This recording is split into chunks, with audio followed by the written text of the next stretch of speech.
Welcome to Switched On Thinking, a podcast that explores the real-world networking challenges faced by businesses of today and the future. Twice a month, we deliver insightful and informative analysis of the key role that networking technology plays in driving business success and ensuring business continuity. Switched On Thinking is brought to you by Netgear, delivering innovative networking solutions you can count on, so you can spend more time on what matters most, growing your business. Now, here's your host, acclaimed author and tech columnist, Neil C. Hughes. Welcome to the first episode of Switched On Thinking, where I'm going to be discussing how Netgear and its partners are solving the real-world business networking challenges of today and indeed the future. And in the coming weeks, you can expect to hear all of the latest innovations in business network technology. But today, I'm excited to welcome Richard Jonker onto the podcast, who is Vice President of SMB Product Line Management at Netgear. And in today's conversation, we're going to talk about the all too familiar difficulties that old Wi-Fi can have during those important meetings or talks with partners in this digital world of remote working. However, I also want to explore how we can overcome these hurdles and learn more about the strengths of things like Wi-Fi 6 and how it can help with secure connections to video and voice over IP calls and so much more. But enough from me. Let's get Richard onto the podcast now. So a massive warm welcome to the podcast, Richard. Can you tell me a little bit about your role and what you do at Netgear? Thanks, Neil. So I'm Richard from the Netherlands. I work for Netgear in San Jose as Vice President Product Line Management for our business products. What that means is I have a 6,000-mile commute, and I oversee the business products for Netgear.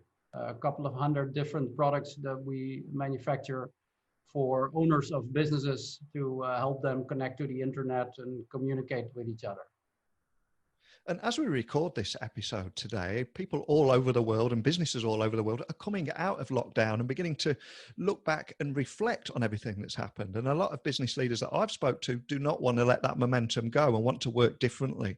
So if we look back at the lockdown period, in some ways, it almost felt like this huge experiment in working from home at scale. So with that in mind, I'm curious, what did you learn at Netgear when collaborating among disparate teams and exploring alternative ways of sharing information? Yeah, there's three observations, right? One about my own experience in this, then the experience of Netgear as a company. How is it for everyone in Netgear to work from home? And the third part is the experience of our customers, our business customers that all had to go through this change. So for me, it was rather easy because I'm used to traveling back and forth between Europe and the United States. And during the time in Europe, I do work from home. So I've gone through a lot of that already, finding a place in your home, getting your stuff connected, doing everything electronically, not having physical meetings, not being in the office. So I'm kind of used to that. So I was able to advise my team as well on how to handle that. And I can see different people cope differently with it. It's easier when you have a household with friends or family. It's more difficult when you live alone and your family and friends are far away. Then that creates, I think, an extra layer of difficulty in working from home.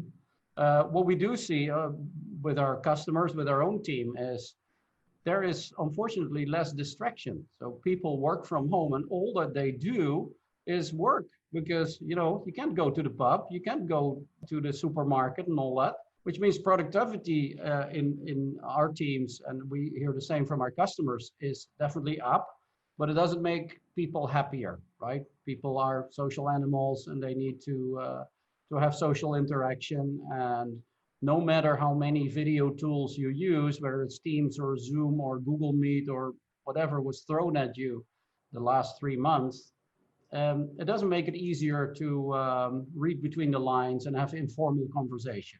Meetings, however, that's a format. They go on because I think most of the people that I work with, for example, have done multiple Zoom meetings per day already working from home part of the time.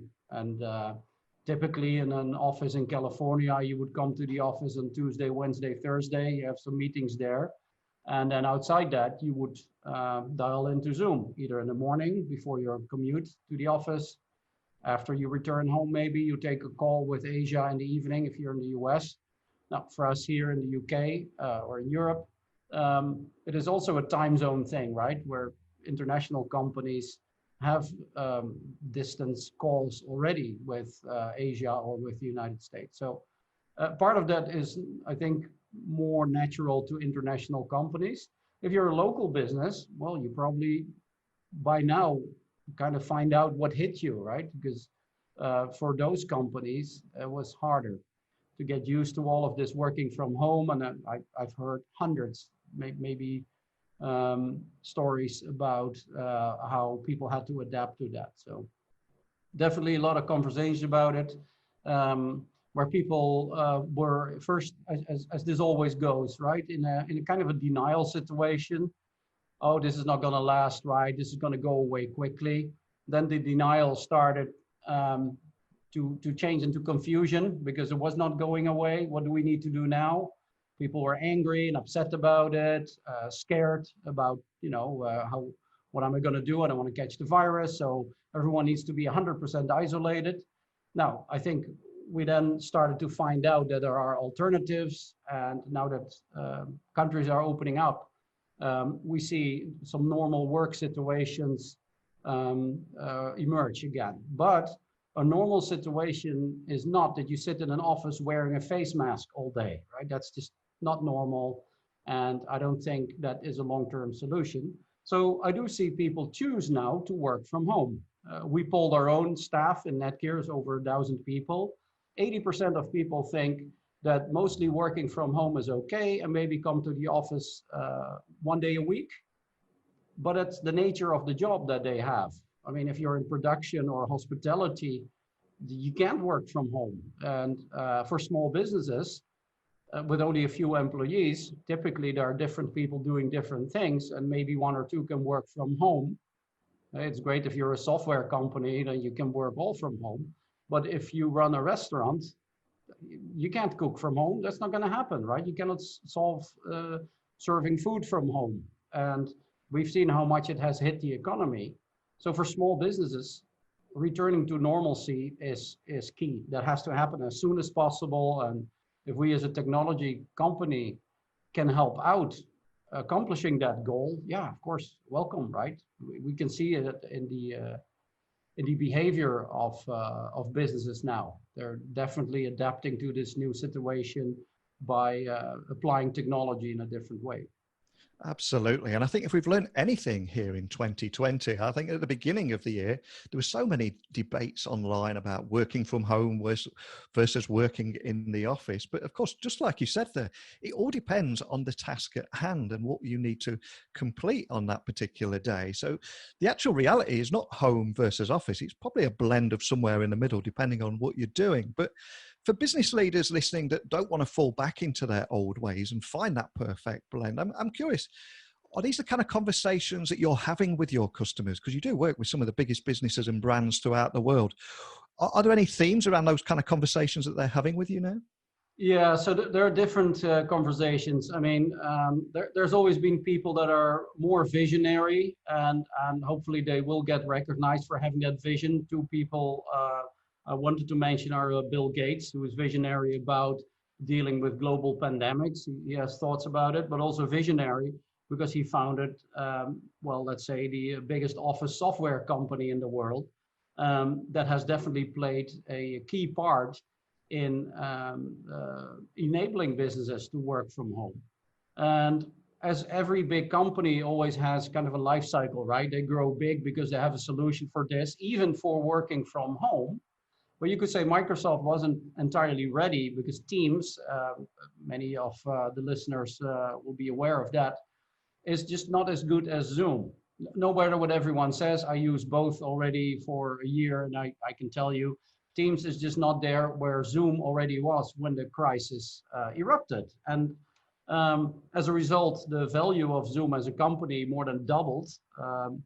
And I also understand that people criticize these new companies. They don't trust them. And there was a lot of backlash. Remember that? That's so long ago already, 8 weeks ago, when people said Zoom wasn't safe because people shared the link to a Zoom call with anyone. And then people showed up on the call that were not invited, but they had the link. But you don't hear about that anymore. That's over because people learn to cope with a new situation. We are adaptive animals, and therefore we are now able to absorb these new tools in businesses and make them part of our new way of working. And now I can just say, in a meeting with my team, I had a staff meeting last night, 18 people showed up, then that it's normal that they all switch on their cameras. They know that now, right? That was kind of new. Many people that worked from home never realized that working from home meant using video, which has technical consequences. If you want to do that, you need to have a good quality network, but also that there is a social component in that you can have visual communication over video with people. And it just works better in a meeting setting than just voice. Whether someone's joking or someone's presenting or someone's telling a story, it just works better for humans to both have visual and audible cues. And I think people had to learn that. So now I see that people are adapting by using these tools like Zoom and Teams and Google Meet, whatever, and using the camera, and also changing the way they communicate. I've seen people invest in better cameras because they realize that if they come across better in a higher resolution, that are able to get their point across in a better way. So that definitely helps. And I also see people being less camera shy. But imagine that the entire business community had to go through this over the last 3 months. So yeah, there's always a few people that will struggle with that. People that were not tech savvy had to catch up, and some of them, well, are not able to catch up. They use dial-up into a meeting because they don't know how to do the video. Well, that's going to be a problem, right? Because these people are now cut off of a form of communication that was okay for them before, because then they would just drive to the office, sit in a meeting room, and they were in the meeting. They didn't have to use technology. So that's definitely a hurdle. Just like internet and email once was a hurdle, now these kind of things become a hurdle. And not having decent internet, I can get so upset doing 15 or 16 Zoom calls a day, and then there's someone in the meeting that doesn't have decent Wi-Fi and says, I sat in another room, and then you hear the connection break up. Oh, come on, right? Why don't you go sit on your router or buy a better one or run a cable to the room where you want to work from and set it up like that. But there are solutions for that. And well, as they say, there are early adopters that had all of this figured out last year already. And there are laggards that are now going to the store and say, do you have something with stronger internet? Where the sales guy then has to ask 3 questions. What do you mean with that? And then figures out, oh, so there's a connection issue in your home. And you have an office now where previously there was the vacuum cleaner and the laundry. Now that's an office, and you never realized that you needed Wi-Fi in there. And now we have to redo the Wi-Fi in your home, maybe place the router in a different area or run a cable or do a stronger router or set up a mesh network with an extra node in the laundry room so you can work from there. So a lot of that is going on, and we do have a lot of conversations about that. Just listening to you there reminded me of the Will Ferrell quote that before you marry someone, you must see how they react to slow internet, because that's the real them that comes out. Yeah, who cares about untangling Christmas lights? Right? That's not important anymore. And I'm so glad you brought that up, because one of the problems that I want to address today is that difficulty that old Wi-Fi can have during things like important meetings or talks with partners. And you perfectly highlighted one of them there a few moments ago. And I suspect that many people listening have had that exact same experience too. But like you said, it's not something you should just put up with. So can you expand on why that is such a big problem? Well, let me first give you the other one-liner that bad Wi-Fi is the new bad breath in communication. So yeah, so you have to deal with it, but people will have to tell you, right? Because sometimes you don't know, because you think you come across fine, on a video meeting, the camera that films yourself, that footage you see directly, right? You don't see the part that gets shot up to the internet. And then so you think you're fine. And then people say, sorry, can't hear you, sorry, can't hear you. And then they say bad connection. Well, no, it's a bad connection between the person speaking and the router, right, and the internet. So it's the first mile and the last mile that's always the issue here. So yeah, there is an education part that we're doing right now. Actually, a lot of explanation about what's going on in your home when you are trying to do a video call and your Wi-Fi is bad. What is it that causes that? And man, if you read the causes of that, because what we've done is we've sent researchers to people's homes and find out why their Wi-Fi was bad. I'll give you an example. Someone had a large fish tank in their living room. Beautiful, but if the router is on one end of the fish tank and you are at the other end of the fish tank, there will be no Wi-Fi there, right? The water stops everything. People didn't know. My coworker Laura is doing fine on Wi-Fi on video until the moment her husband warms up his lunch in the microwave. Everything stops because the microwave is also on 2.4 gigahertz and she didn't have a router that then switches to another channel to avoid the problem with the signal from the microwave. So people don't think about that. People think maybe about the size of a home versus the strength of a router, you know, that kind of determines coverage. But there's more. There's a reflection of radio waves in homes. So you have to think about that, do kind of a site survey with a list of tips. We have all of that online. We've definitely published a lot more over the last 3 months than before about how to resolve these issues yourself. Because another problem that people have is that they cannot ask an expert to come to their home. In the US, you would go to a big IT store or a consumer electronics store and they would send someone to your home, right? And that's relatively affordable in the US. I think in Europe, typically you don't have that situation. You try to figure it out yourself. Our luck is that our homes are smaller than in the US, but there are neighbors that also have Wi-Fi. So then you realize that the quality of your video call is influenced by your neighbors when they go on their Wi-Fi on another video call. And then suddenly the Wi-Fi signals start to kind of influence each other. And it's very hard to troubleshoot that. You need some advice on that that we've published to resolve issues because you can't see them. That's one of the problems, right? You can't see radio waves. So you got to take some advice from the pros. And sometimes that advice is, well, maybe it's time to upgrade. As you know, Wi-Fi comes in different generations. And we moved from wireless N or Wi-Fi 4 over the last 5 years to wireless AC or Wi-Fi 5. And since about a year, we're starting the transition to Wi-Fi 6. And every time this technology actually comes in because it solves a problem that people see, for example, these reflections or having multiple devices in your home. It used to be one, right? When internet came out in the mid-90s, you would have a connection and it would go to one computer with a modem and then multiple computers. You had to buy a router and then Wi-Fi only appeared. That's about 20 years ago that started. And over time, people, every time there was a new technology, would use that technology to the max and add as many devices as possible because they saw the usefulness of it, right?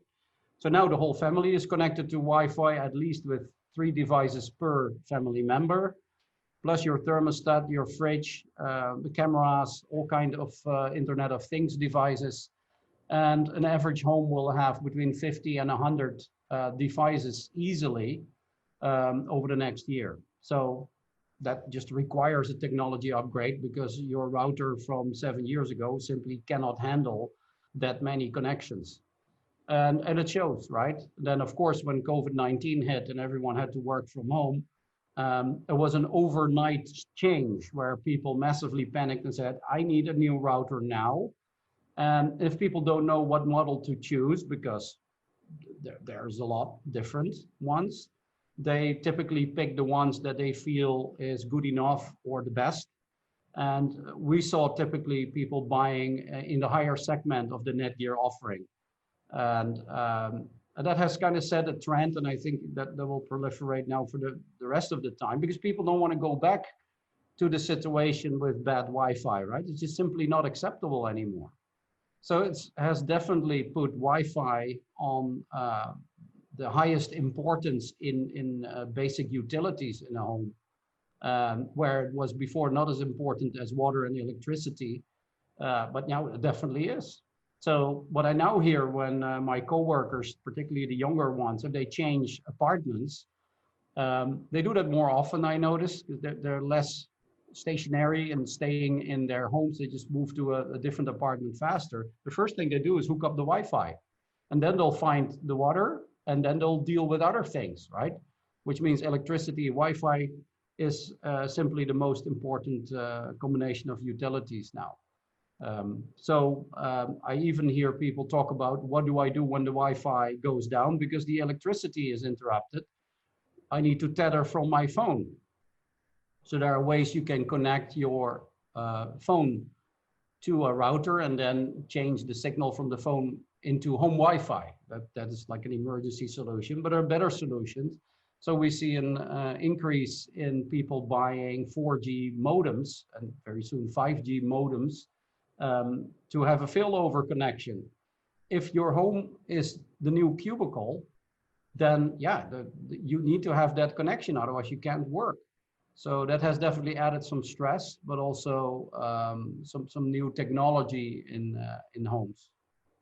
And I am conscious there that we're going to have a lot of people listening all over the world that are managing a team of remote workers, but want greater resiliency. And so for those people, do you have any tips or anything you can share on how to get business grade Wi-Fi in our home offices? Yeah, so it's different, I think, for small businesses and for people working from home anyway, in that they can't ask their IT department to install something because there is no IT department, right? Yeah. You are the IT department. So you'll have to figure it out yourself. So typically that means you will look for Wi-Fi kits that you can install yourself. You're not going to go to an enterprise vendor and have some reseller figure that out together with your IT management. So it means something that is easy to set up, that is do-it-yourself networking, that also is sized towards use in a home and not into a large business, right? So that kind of takes a lot of the big brands out of the equation because they just don't do this. So it is something that Netgear has been specializing in forever, right? Next year, we're a 25 years old company.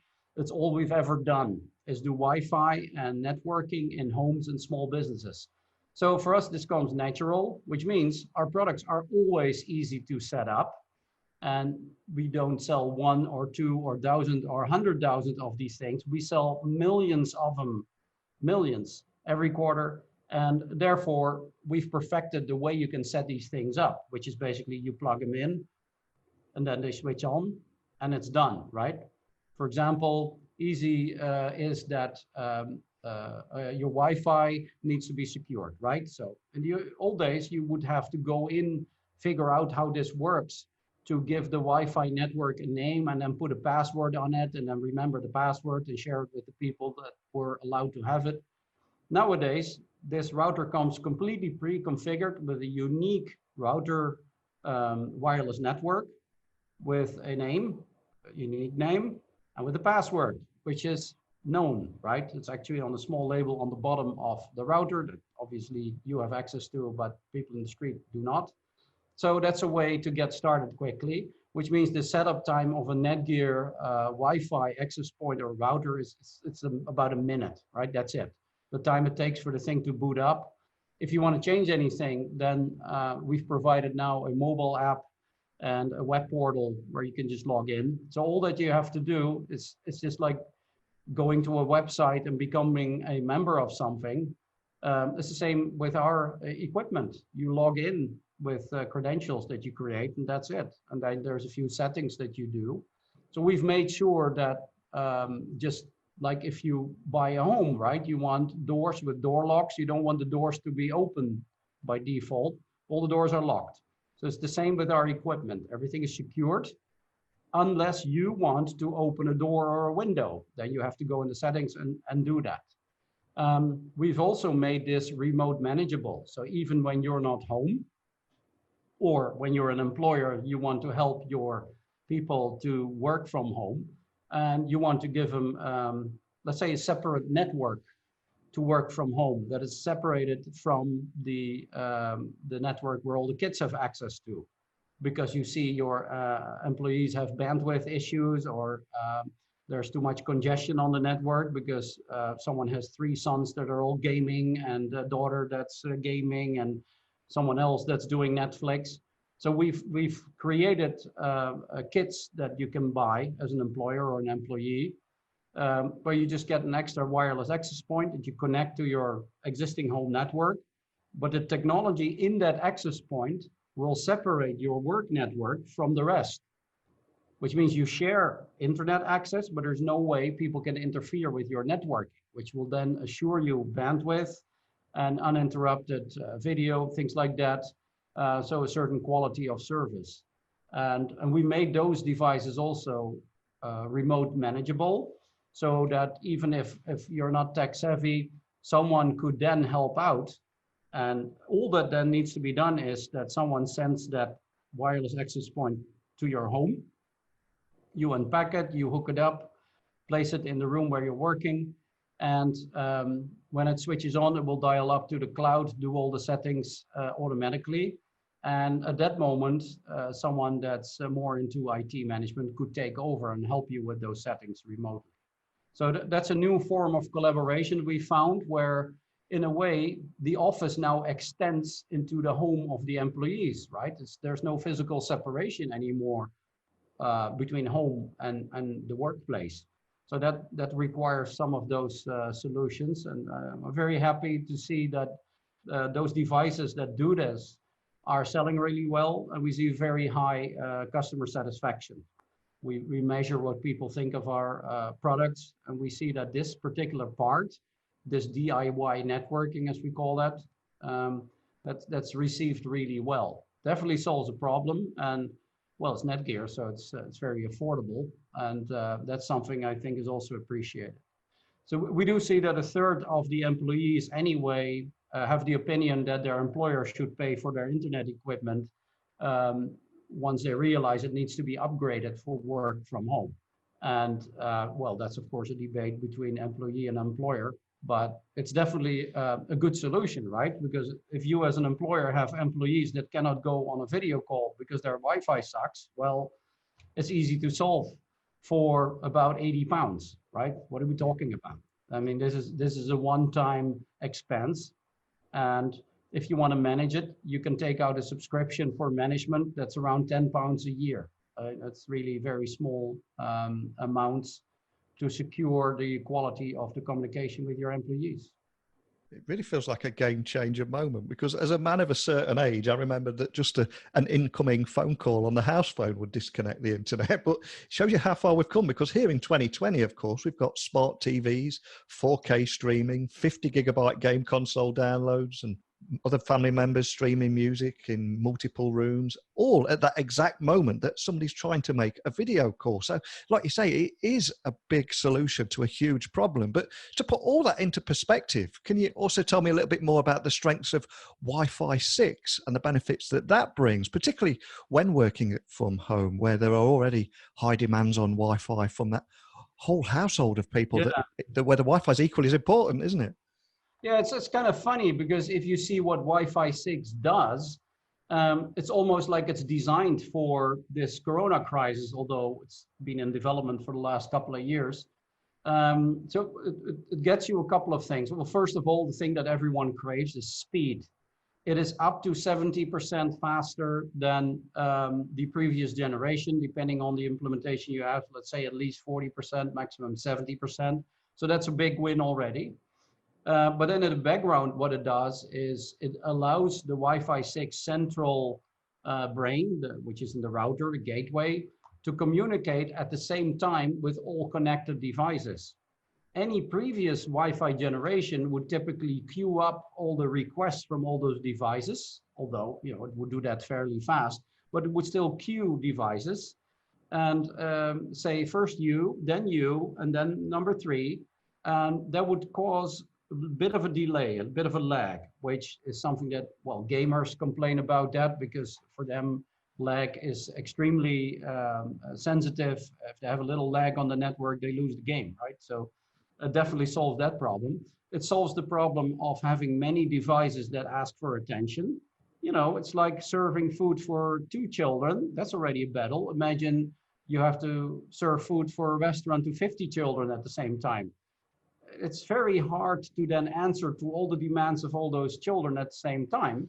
But what if you would be able to split and give attention to each client at the same time? So that is what Wi-Fi 6 has accomplished.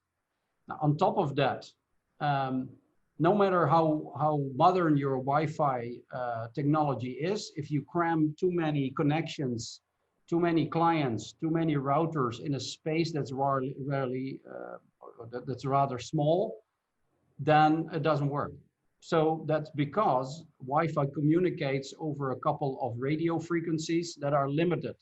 There's a limited bandwidth. And one of the things that's coming is an extension of that bandwidth. So we had some of that already in Wi-Fi 5. Now, Wi-Fi 6 we will have more. So there are more different channels that allow devices to transmit on. So that gives you, again, more bandwidth.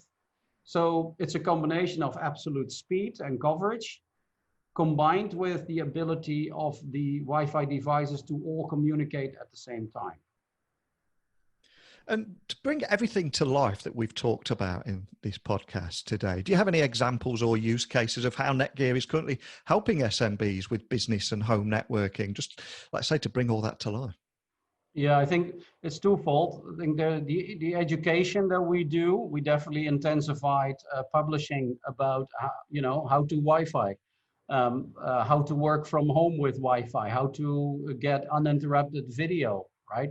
How to take care of congestions on your network, how to find out what the issue is, right? Because just complaining that the internet doesn't work, like what my daughter does, doesn't solve the problem, right? It has a nice red flag function, but other than that, it doesn't help me in resolving issues. So I had to teach her to ask the right questions, right? To say the right things. And I think much similar to that, we're publishing things that will help you troubleshoot your network. And we publish about common issues that we've come across, which we discussed in this podcast already. So that's one thing. The other thing is that we definitely intensified development efforts around working from home. So we do have the equipment already. So I think in a way, as Netgear, we're lucky because we're already fully prepared for working from home. First of all, we serve Wi-Fi up in most homes already, as our Netgear consumer routers are the most sold in the world. On the other hand, we're already selling do-it-yourself networking to small businesses. Now, many business owners don't sit in an office all day. They work from home and they have a couple of people maybe on the road. And for those, that's the category, well, we used to call it SOHO, right? Small office, home office. We already created networking equipment that can sit in your home and in parallel serve up a home network and a business network for two different groups of people, like your family and your business. And we've chosen a form factor for that product that allows you to very quickly set it up by just placing a router instead of your existing router that would boot up and immediately beam up 2 or 3 different networks. For example, one for yourself, the admin, one for the staff, and one for guests. Think about a scenario either working from home where you have an office or you are the owner of a coffee shop. The coffee shop needs a network for guests to come in for free Wi-Fi because otherwise, well, they may drink their coffee somewhere else and not in your place. You would need a network for staff, for the cash registers and maybe for the music system. And you would need a network for the admin where you only have your own devices. And so we've created products that do that. And I think very soon we'll see products emerge that have 4 different networks, including yet another separate network for IoT devices, for example, the thermostat and things that have to do with managing security in your home. So that separation of networks is important, and that sets business grade equipment apart from consumer grade. So that's something we've been doing for a few years. We've added to that. We chose the mesh topology to do this, which means you have a main router in your home that beams the Wi-Fi over a special reserved signal band to the other nodes, the satellites as we call them, and they then spread the Wi-Fi throughout a home or a business. And typically, because businesses in homes, well, they take up more space, those installations are larger. And we see that we have to cover up sometimes a couple of thousand square meters, which you can easily do with this solution just by placing 5 different satellites, and they all connect to the same router, right? So you utilize one broadband connection, but you spread the Wi-Fi over a larger space. So that's a typical example of something that we now see really take off in work from home, where people just buy this solution and then they buy an extra satellite to put in what they have now named the office, right? Where previously there was no Wi-Fi. And we have talked about some of the problems that everybody has encountered with their increasing reliance on Wi-Fi and, of course, focusing on some of the solutions that Netgear provide. But I'm curious, from your perspective, what are the new opportunities that you're seeing in this changing world of remote work and telecommuting? And are there any solutions that particularly excite you? Yeah, I think if you go forward, and we're having those discussions with the Netgear leadership, we see it in our own company, right? Because you will have to think different. Maybe it's not a good idea to maintain these office zoos where you would lock up 2,000 people every day, right? That's over. So what does that mean? Whether it's 2 people or 20 or 200 or 2,000 doesn't matter, right? The concept is the same. It fundamentally means that centralization is over. So the urge of the typical chef, I'm thinking of a Ricky Gervais kind of guy that's checking if everyone's in at the same time, right? It's changing. Work is changing. You'll have to trust your employees that they do the work rather than, having kind of a physical oversight. Those days are so over. They were already over, and COVID-19 was the last nail in that coffin. You fundamentally have to decentralize. So that's important to think about. You fundamentally have to give 100% autonomy to your employees, stop doing the 9-to-5 mentality. And I think it's very important people get enabled in doing that, get the trust from their employers. That's an important point. And as I talk to many, some have problems with that. Doesn't mean people that are not into modern technology. I mean, even people in modern technology are just, maybe afraid that things don't get done because they're not having a meeting where they talk through all of that. So what I see parallel to the decentralization is the fact that things become a bit more abstract, and that also workflow is more digital. I see in our own company that we use tools that do digital workflow. It's a bit more intensive now because it is becoming more important. I cannot walk over to your desk and say, hey, can you look at this account and take care of the problem this guy's having? Because I can't walk over to your desk, right? I have to do it through a digital tool. I can't be on the phone all day doing this. So workflow companies that are, let's say, cloud native are definitely doing better. For Netgear, I say Salesforce.com, Monday.com. Those tools are emerging. Slack, Teams, they're getting better because, of course, these companies get bombarded by their customers with requests. Can you not fix this next year? I need you to fix this right now. And they're responding. Also, they're responding because the net worth of those companies is going through the roof. I mentioned Zoom before. They're now worth over $45 billion. Noblesse oblige, that means these companies will have to respond. They're now in the forefront of leading the work from home technical revolution, and they better be good. And that also means taking care of security, right? If you work from home, and as an employer, you look at the fact, let's say Netgear, right? With over 1,000 employees that work then from home, it means we went from having 27 offices now to having 1,027 offices all over the world.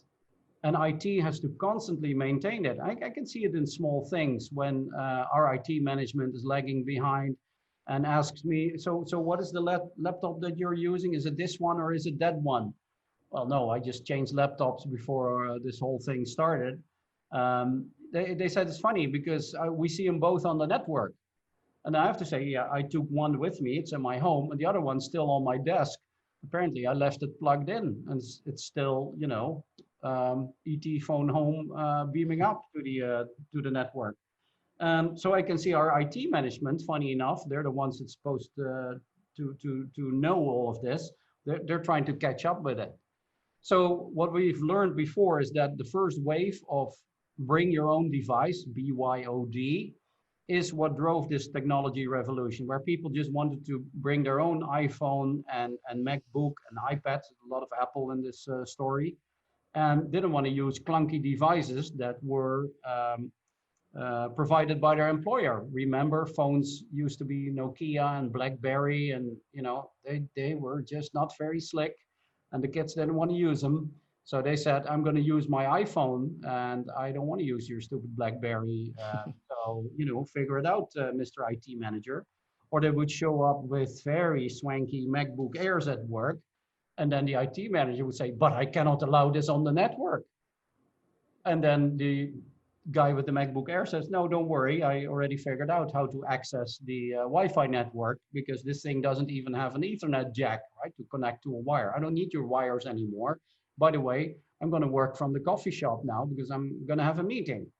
So IT management had to struggle with that. And the big difference with small businesses is, I said it before, small businesses do not have a conservative IT manager that constantly says that it cannot be done, right? They figure it out by themselves. And this goes, every generation does this in a similar way, just the technology they choose is different. Like the guy that once started the office retail chain Staples did that because he found that he couldn't buy a printer after working hours. So he solved the problem himself. He didn't have an IT manager. He didn't have patience. So he founded a retail chain that sold office equipment, and that's open almost 24 hours a day. Well, what has changed? Now people buy their kit from the internet. As we see now, as Netgear, a lot of our customers, small business customers, buy their stuff not through traditional retail or reseller channels anymore. They just go on Amazon or any other e-commerce that specializes in networking, for example, and they buy their stuff there. And they know they can set it up themselves. They've learned this, right? The hard way maybe, because it was kind of a struggle back in March. But now they figured it out. They said, okay, it may not be nice that I run Ethernet cables through my home, but I will do that now because, you know, the Wi-Fi is overloaded with all the stuff we're doing. I'm going to run a couple of cables, so my storage box will communicate to my router over an Ethernet cable. And a server that I took from my office and I put in my home, I will hook that up to the same router. Oh, I ran out of Ethernet ports. I'm going to buy an Ethernet switch online. Oh, I'll buy a Netgear because that's the stuff we always use. And as Netgear, we've seen the sales of Ethernet switches for small business go through the roof, really. And that's, yeah, because people kind of solve these problems now themselves, right? And they see it as Lego. You just click it together, and that's how simple it should be. So that's another important learning from us. The user experience is key. You can make a piece of network equipment or Wi-Fi equipment that's faster than anything else. But if it's not easy to set up and easy to use, people will hate it. They won't buy it. I must admit, I'm getting IT flashbacks of all those struggles just listening to those stories there. But again, it does show you just how far we've come and how user experience is centre to everything now. And we are living in exciting times, and there's so much exciting technology coming through the pipes as well. But for anyone listening that would like just to continue this conversation that we've started today, or keep up to speed with those future developments at Netgear, could I ask that you point them in the right direction of finding them? Yeah, so as any modern company, we're not just on the internet, we're on social media. So on the internet, it's netgear.com/business. And if you look for Netgear Business on any of your favorite social media, you'll find us there as well. And my name is Richard Jonker with a J, and you can find me on LinkedIn. Excellent. Well, I've really enjoyed talking with you today, Richard, not just about the problems, but of course, most importantly of all, how to solve them. So, but more than anything, just a big thank you for joining me on the first episode of this podcast. You're very welcome. Thank you very much, Neil. What I loved about this conversation was just how personable and relatable Richard was, and how so many of his stories really resonated with me. And I hope they did with you too, because I think each and every one of us has seen how the moods of an entire household can change with slow or bad Wi-Fi. And of course now we're adding our office day jobs into the mix as well. But there are so many solutions to get over those hurdles, and hearing more about the strengths of Wi-Fi 6 and how it can help with secure connections to voice over IP calls and video conferencing feels like a real game changer to me. But that is it for the first episode of Switched On Thinking.